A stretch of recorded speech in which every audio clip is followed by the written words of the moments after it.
رسول کریم صلی اللہ علیہ وسلم کے پاس ایک بچہ لایا گیا۔ اس نے آپ صلی اللہ علیہ وسلم کے کپڑے پر پیشاب کر دیا تو آپ صلی اللہ علیہ وسلم نے پانی منگایا اور اس پر ڈال دیا۔ صحیح بخاری حدیث نمبر 222۔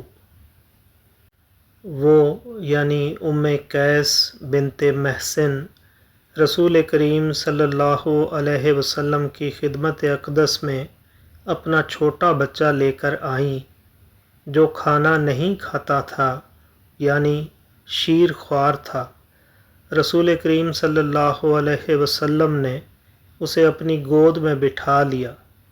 اس بچے نے آپ صلی اللہ علیہ وسلم کے کپڑے پر پیشاب کر دیا۔ آپ صلی اللہ علیہ وسلم نے پانی منگا کر کپڑے پر چھڑک دیا اور اسے نہیں دھویا۔ صحیح بخاری حدیث نمبر 223۔